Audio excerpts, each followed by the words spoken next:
Well done. So Android application framework. So நம்ம ரெண்டாவதா நம்ம தெரிஞ்சிக்கக்கூடிய விஷயம் என்ன அப்படின்னா Android application framework.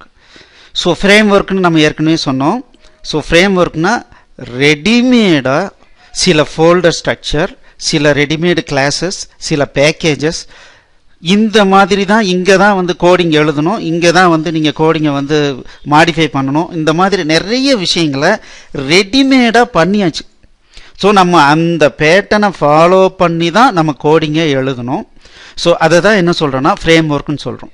ஸோ இப்போ நான் ஏற்கனவே ஒரு ப்ராஜெக்ட் க்ரியேட் பண்ணியிருக்கேன். ஜஸ்ட் இப்போ பாருங்கள், ஹலோ வேர்ல்டுன்னு ஒரு ப்ராஜெக்ட் நான் க்ரியேட் பண்ணியிருக்கேன். ஸோ அதனுடைய ஸ்ட்ரக்சர் எப்படி இருக்குன்னா அதோ இந்த மாதிரி இருக்குது பாருங்கள். ஆப்னு ஒரு ஃபோல்டர், மெயின் ஃபோல்டர், அதில் 3 ஃபோல்டர் இருக்குது. ஸோ மேனிஃபெஸ்ட், ஜாவா, ரெஸ்ன்னு இருக்குது. இதை கிளிக் பண்ணோம் அப்படின்னம்னா ஸோ ரெஸ்ஸுக்குள்ளார நிறைய ஃபோல்டர் இருக்குது. ஸோ ஜாவாக்குள்ளார சில ஃபைல்ஸ் இருக்குது, மேனிஃபெஸ்டில் சில ஃபைல்ஸ் இருக்குது. ஸோ இந்த மாதிரி இதுதான் ஃப்ரேம் ஒர்க்குன்னு சொல்கிறோம். ஸோ நமக்கு இந்தந்த மாதிரி இருந்தால் தான் நல்லா இருக்கும் அப்படிங்கிறதுக்கு தகுந்த மாதிரி இவங்களே என்ன பண்ணிட்டாங்கன்னா சில ஃப்ரேம் ஒர்க்கை நமக்காக க்ரியேட் பண்ணி கொடுத்துட்டாங்க.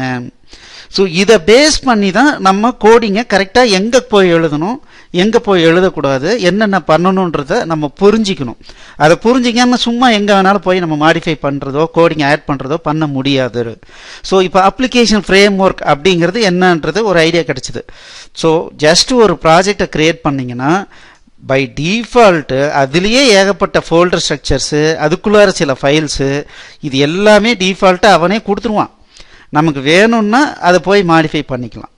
ஸோ இது என்னென்ன இருக்குது, இது எப்படி யூஸ் பண்ணணுங்கிறத பற்றி நம்ம பின்னால் பார்க்க போகிறோம். ஸோ இதுதான் அப்ளிகேஷன் ஃப்ரேம் ஒர்க். சரிங்களா? ஸோ ஆண்ட்ராய்டு பார்த்தீங்கன்னா இந்த மொபைலுக்கு தகுந்த மாதிரி நீங்கள் அப்ளிகேஷன் எழுதணுன்னா மினிமம் என்னென்ன ஃபைல் வேணும், எப்படி ஸ்ட்ரக்சர் இருக்கணுன்றதை அவங்களே கொடுக்கறதுக்கு பேர் தான் ஆண்ட்ராய்டு அப்ளிகேஷன் ஃப்ரேம் ஒர்க் அப்படின்னு சொல்கிறோம்.